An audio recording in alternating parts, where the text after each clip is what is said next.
So welcome, guys. Yeah, great. Well, my slide doesn't quite fit, but it's all right. So Tamás asked me to talk about the last 10 years of developments in AI in 5 minutes. So I figured I'll do something else instead and talk about what I dub artificial stupidity. So actually, I do one better than he asked. That instead of going back 10 years, I'll go back 20, because that was actually the first time I was exposed as a kid to this idea of artificial neural networks, and I was able to download some research papers and re-implement a small neural net which was recognizing digits, which implies that it's a relatively small and simple thing in a way. And I was very fascinated. Oh, we just need to make this bigger and deeper, and it's going to be like a human brain soon.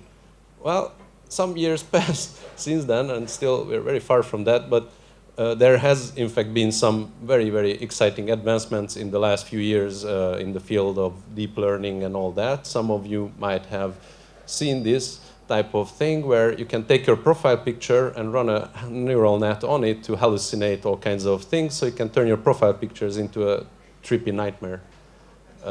More practical but less exciting developments are in image recognition, so you can have these types of algorithms take a look at a picture, find the objects, and classify them into a sort of a vocabulary of sorts. And on these type of tasks, these networks can now achieve basically better than human accuracy. So you would generally underperform this. However, there are instances that I'll show shortly where it's easy to demonstrate that, yes, these are in some ways very good and very exciting. However, in other ways, fragile and much less robust than your visual cortex or anything like that. For example, what do you guys see on this picture? I imagine random noise, hopefully, unless you're taking some drugs. However, these types of state-of-the-art neural nets for this image, they recognize this with a very high degree of accuracy as a panda. And you can generate any number of these types of random noise-looking things which confuse the networks quite easily. And you can generate other types of images which are also very robust in this error, meaning that even if you rotate them or put them in a different light, it would still be recognized as something else. So they're not quite there yet, but it's getting much better. Now, just talking about this confusion, I really just wanted to make one quick or easier point, instead of reviewing the whole AI research, about how you know when it is practical to try and apply AI and when it is stupid to do so. And that's what I call artificial stupidity, when you try to apply AI to the wrong problem. And so basically I try to come up with this, let's call it a spectrum, where on one side you have what I call AI fun time. Woo, it's great, let's put some AI sauce on it and it's going to be much better than it was. Whereas on the other end of the spectrum, you have problems which you should hopefully quickly recognize as not amenable to AI. So some characteristics, I try to make it simple, is low uncertainty. So for example, if you look at the game of Go, in a way it's a very complex and very deep game, and computers can now beat master level players. However, it's a game, it's not a real world, it's a game where you have black and white, you have rules, you know how to, what moves are valid, you know how to evaluate whether you won or not. So it's, in a way, there is no uncertainty there. Few alternatives, so if you look at these image recognition problems, it has to pick from a relatively small vocabulary, maybe 1,000 or so objects. You can scale it, but it gets tricky. And lots of data. This is a very, very important point that I think people kind of underappreciate what really big data really means.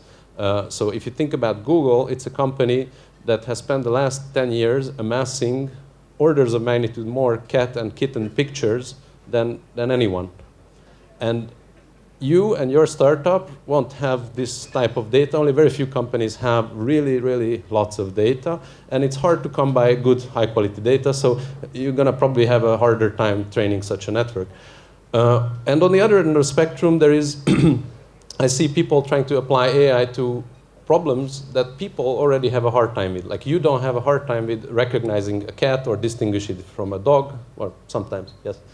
But generally speaking, problems that you already have a high level of uncertainty or confusion with are not usually good candidates. So if you talk about business decisions or life decisions, it's very much in this class.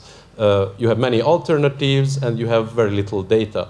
So if all of these three are there, then please don't try it. That's artificial stupidity. So thanks for your attention.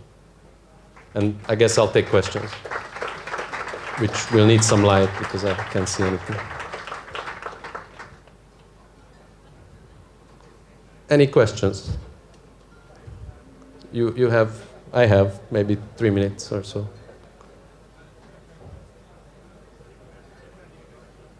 No? Yes, somebody, please go. No. Oh, there.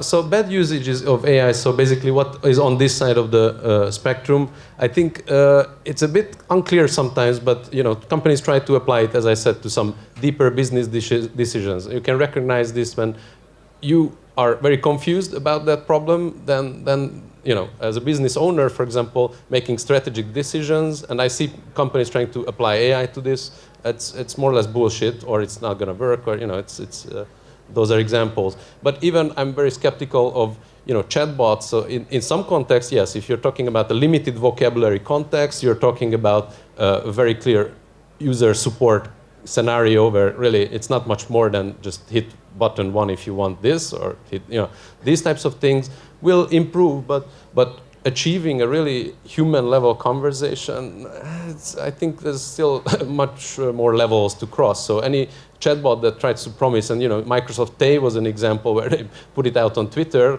as a smart bot, and soon enough it was spewing Nazi propaganda because people were able to hijack it so quickly. So these applications are really more of a pipe dream or concept demos or things like that, where it kind of works if you squint, but it really doesn't. Okay, I guess my time is up. One more question. So what was the most surprising good news of AI?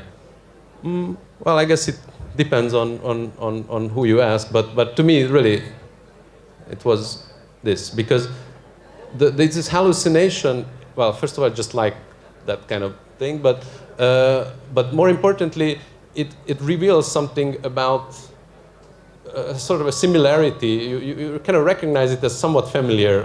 If you have taken LSD, let's say, then this type of thing will be somewhat familiar in a way, or any hallucinogen will do the same to you, or similar things. And the fact that we were able to reconstruct some deep experience like that and make it, encode it in an artificial network, I think to me that was truly fascinating.